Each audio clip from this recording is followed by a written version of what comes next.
Si bien la serie The Legend of Zelda siempre ha aprovechado los paisajes de fantasía épica, algunos videojuegos y series han forjado una identidad al permanecer en el interior.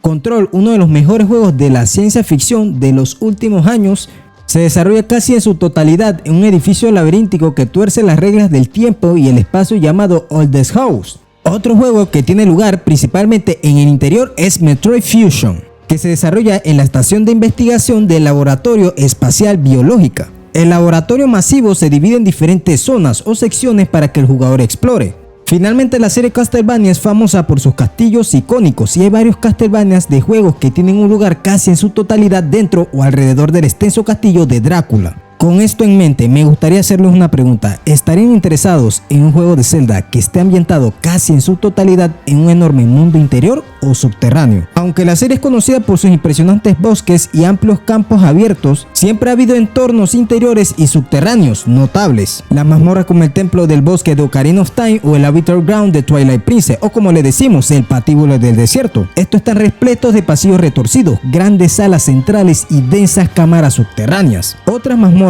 como la caverna de Odongo y el templo de No-Hat están construidas dentro o debajo de las montañas. Entre los largos recorridos de videos que he hecho sobre Zelda Tears of the Kingdom hay mucho detrás de lo que es el tráiler, todo lo que conlleva a uno de los títulos más hablados por la comunidad en todo el mundo. Pero uno de los temas que más se ha hablado entre la comunidad es esta escena en donde puede estar pasando y por qué los Bokoblin con los Lizalfos están en excavaciones. Y a raíz de esta escena hay muchas más dudas que propias respuestas. El avance de la tecnología en los videojuegos significa que los diseñadores ahora pueden crear estructuras y entornos a una escala que habría sido impresionante hace algunos años. Sería intrigante ver cómo podría crear Nintendo si tuviera las limitaciones de crear un juego de Zelda que se desarrolle principalmente en los interiores o bajo tierra. ¿Cómo haría que el equipo de las diferentes áreas del mundo del juego se sintieran memorables y distintas cuando todas están principalmente en interiores o bajo tierra? Personalmente creo que esta idea podría funcionar si Nintendo creara una versión masiva del castillo de Ganon. Esta gran estructura podría albergar la mayoría o todas las mazmorras del juego en lugar de solo una mazmorra final. Otra posibilidad para un juego de Zelda como sería Tears of the Kingdom sería un juego bajo tierra en un gran sistema de cuevas. Twilight Princess experimentó con algunos sistemas de cueva en áreas cercanas como Kakariko y el lago Hylia, pero Nintendo podría marcar eso hasta para un proyecto futuro, y ese tendría que ser Zelda Tears of the Kingdom. En primeros videos he mencionado y teorizado sobre un gran inframundo en Tears of the Kingdom desde que se anunció por primera vez como simplemente la secuela de Breath of the Wild, ya que el primer tráiler se centró en Link y Zelda adentrándose dentro de una cueva, donde los restos momificados de alguien, presumiblemente Ganondorf, fueron sellados. Dado gran parte del mundo de la superficie que hemos visto en Tears of the Kingdom parece bastante similar a Hyrule que vemos en Breath of the Wild. Todos esperan un poco más y un mundo subterráneo además de todos esos lugares en el cielo. Podría ser solo una gran oportunidad para que quede siendo mejor de lo esperado. En 2021 hubo una toma donde Link estaba en medio de un combate en una caverna con un buen espacio de tamaño, con ese gusano colgado desde arriba. En septiembre del 2022 tuvimos esa secuencia donde Link escalaba una roca y nos mostró una cueva subterránea algo diferente.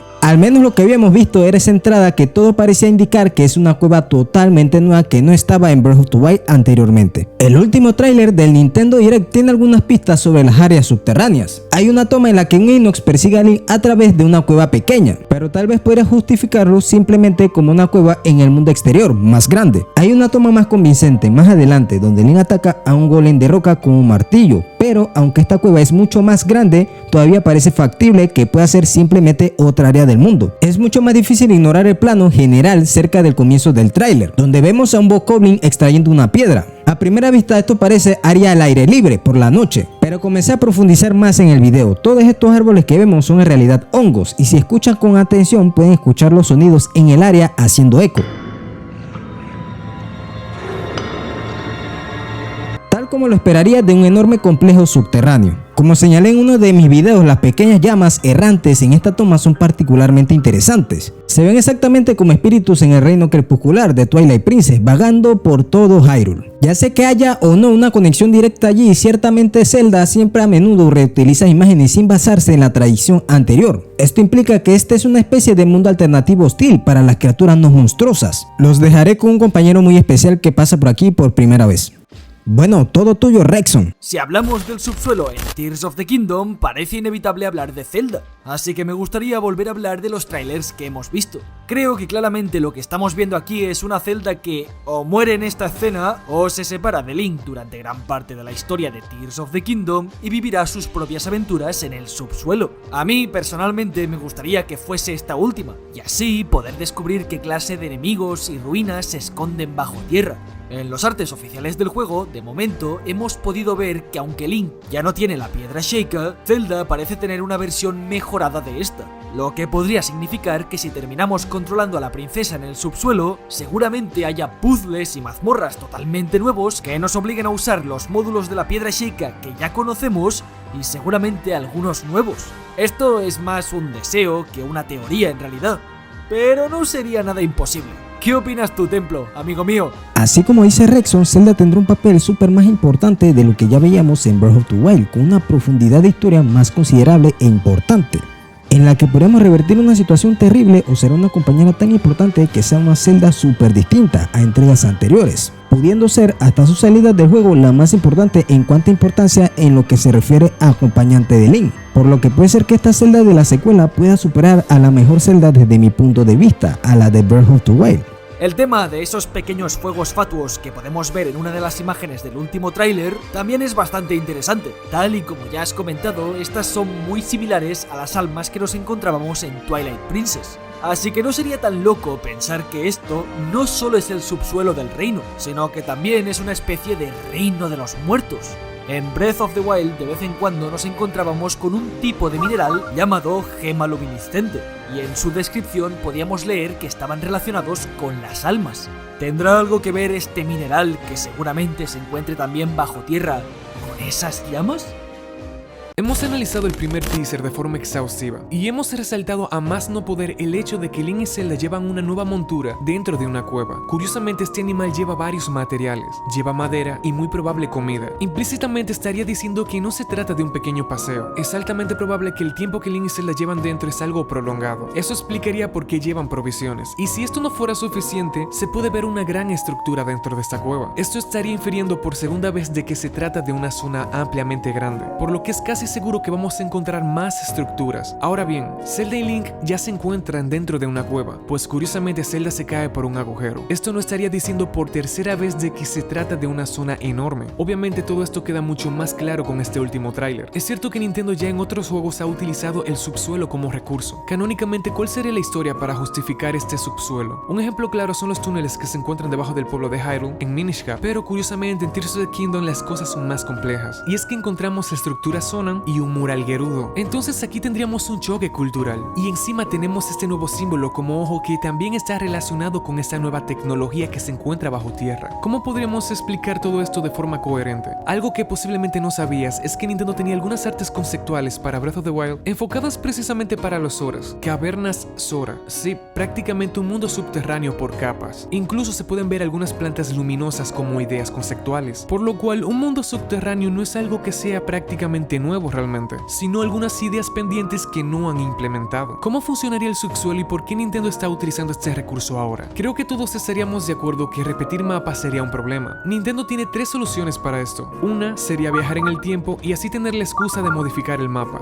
Dos sería crear un mundo paralelo o un mundo espiritual o algo así. De esta manera podrían justificar cómo podrían venir nuevos personajes básicamente sin la limitación del tiempo, o incluso algo similar a ir al crepúsculo como en Twilight Princess. Y la tercera sería que todo sucede en el presente Hyrule, y es precisamente como lo estamos viendo en los trailers. Esta sería la forma en la que Nintendo utilizará como excusa para atraer nuevos personajes, una nueva historia y muchos otros recursos que serían imposibles de adivinar. Incluso tendrían libertad para crear alguna mecánica con la cual se pueda viajar en el tiempo o traer personajes memorables de otras épocas. Cualquier idea loca se podría desenterrar del suelo. Es cierto, tenemos muchísimos contenidos provenientes de otras entregas, como el nacimiento de la maldad proveniente del centro de la Tierra. Todo esto en una explicación profunda en Skyward Sword podría ver una relación con lo que sucede en el subsuelo de Tears of the Kingdom. Puede ser que lo que realmente estamos viendo es fuego fatuo, un fuego espiritual. Podría ser entonces que habrían civilizaciones enteras bajo el suelo. Darle una respuesta a esto sería meramente especulativo. Lo más parecido a algo espiritual que tenemos hasta ahora es la nueva chica que han agregado en este último tráiler. Claro, obviamente sin mencionar el brazo espiritual, que es el centro de todo. Sin duda alguna tenemos muchos puntos para creer que sí podría existir un mundo espiritual, sobre todo por el aire macabro que da el nuevo sello de la mano. En la última escena oculta de Breath of the Wild creo que queda claro. Podrían ahondar en un recurso como ese. Sin nada más que decir, muchas gracias por invitarme nuevamente por acá, compañero. Antes que nada quiero agradecerle a TS por invitarme a otro de sus videos para hablar de lo que más me gusta, o sea, The Legend of Zelda y sus temas intrincados a los que tanto nos gusta dar análisis y profundizar en sus apartados técnicos, narrativos y mecánicos.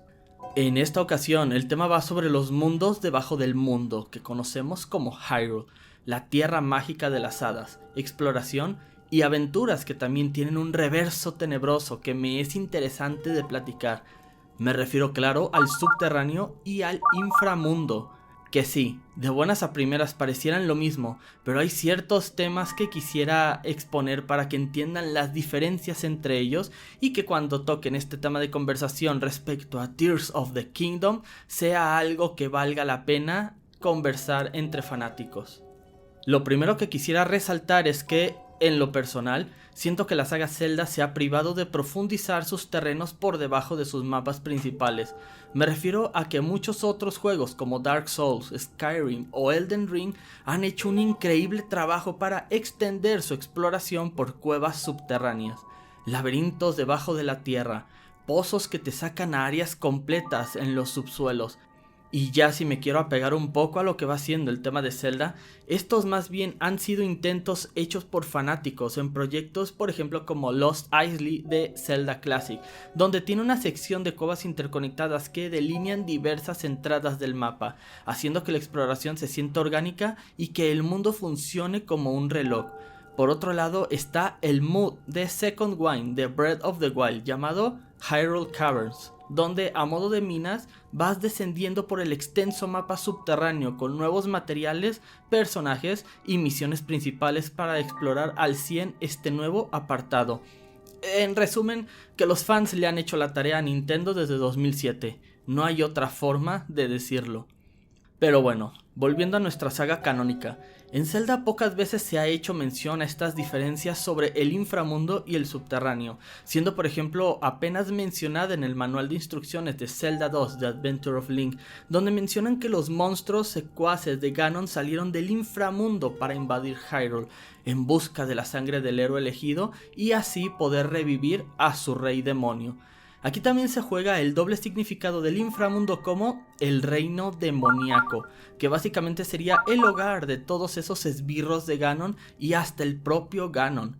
Sin embargo, la primera vez que escucharíamos algo así en la saga Zelda sería en el primer juego, donde se le llama The Underworld, o sea el inframundo, a las diversas mazmorras del juego, significando esto que no sería un subterráneo común y corriente, sino que estas, entre comillas, cuevas subterráneas serían en realidad entradas al infierno, donde las criaturas estarían custodiando las piezas de la Trifuerza de la sabiduría.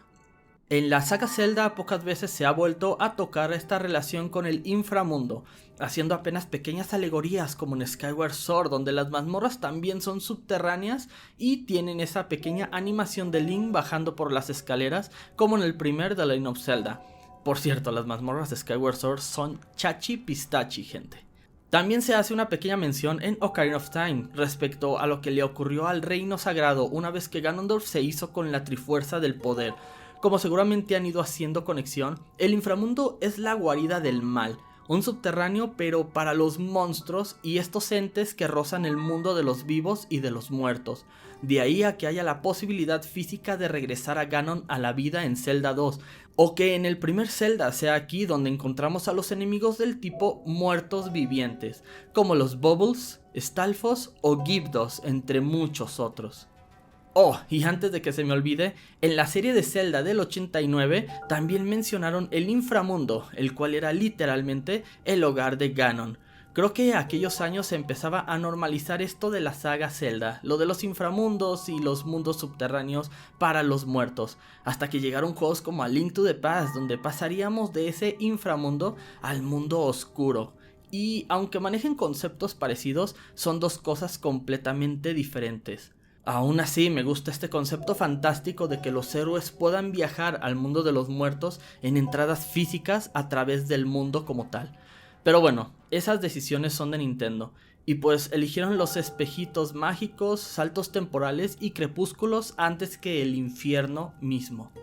Con esto dicho, la principal diferencia del inframundo y el mundo subterráneo es simplemente que el inframundo sería una especie de, entre comillas nuevamente, infierno. Y el subterráneo sería algo más natural, como cuevas, minas, posiblemente ciudades o pasajes escondidos por debajo de la superficie. Lamentablemente Zelda apenas ha rozado la exploración subterránea en la saga, siendo una excusa desencajada de poner cofres o coleccionables repartidos por el mundo. Ya saben, en Ocarina of Time literalmente son agujeros con un cofre, con rupias y poco más. Sin embargo, en Twilight Princess podemos ver pasajes más interesantes, pero al final no son tanto como cuevas interconectadas, más bien son lo mismo de Ocarina of Time, pero más largos. Creo que el concepto del inframundo y los subterráneos pueden calzar perfectamente con el concepto que pudiera manejar Tears of the Kingdom o algún Zelda futuro, pero creo que eso lo tocará, o ya lo han tocado, otros de mis compañeros en este video, así que no me extenderé más. Quien quiera que siga después de mí, adelante, son todos tuyos. Quiero agradecer nuevamente a TS por darme la oportunidad de hablar sobre este tema. Realmente es uno que me apasiona demasiado y que espero que la saga Zelda siga explorando en un futuro.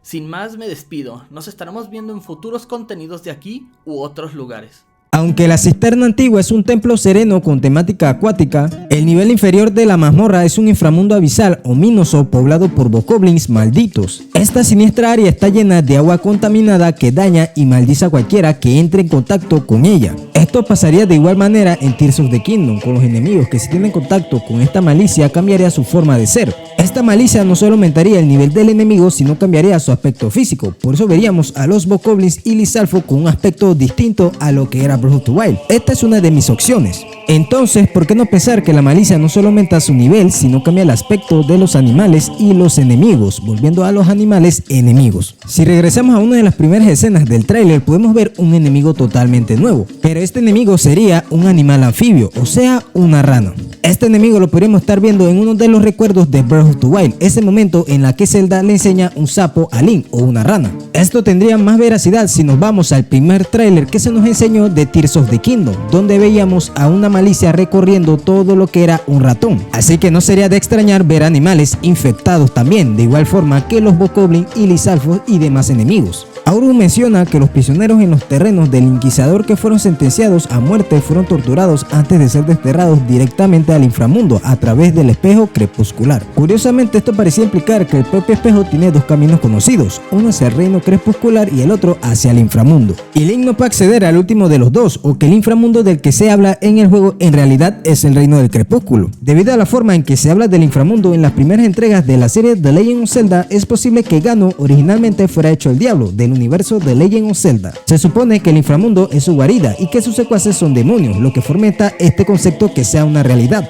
Con esto que les acabo de explicar, ahora para mí tiene más sentido que haya más malicia de la debida de lo que eran Breath of the Wild, sino que sean más esparcidas de lo que era en charcos, en lagos y en lugares que haya agua.